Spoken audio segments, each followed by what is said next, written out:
So I applied to Harvard. My dad wanted me to. And I shortly heard from Harvard, and they said, go to Chicago and meet this fellow who interviews applicants from the Midwest. So I got on the train, and that's what you did in those days, and I spent about 10 hours on the Burlington going to Chicago.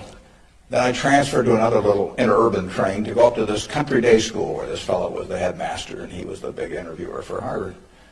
And I got there, and after about 10 minutes, he said, better think about something else.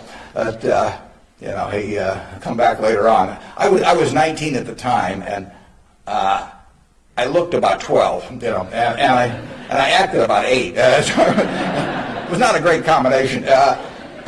So he said, forget it. So I took the little interurban train back to Chicago, and I took the 10-hour train back to Omaha, and all the time I'm thinking, what do I tell my parents? It's kind of embarrassing. But it was the luckiest thing that ever happened to me.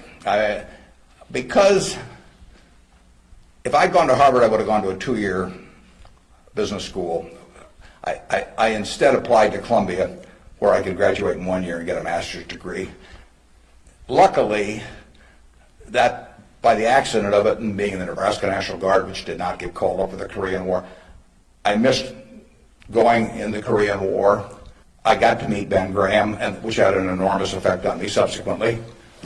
And I probably got my wife that way because she was going to Northwestern, and I was able to put on sort of a full court press because I got out in 1 year, and otherwise she'd have met some other guy. I mean, I got her before the competition showed up, and so it worked out wonderfully. It couldn't have worked out better, and that's been my life basically. I mean, things, you will get some disappointments, but the future is what counts.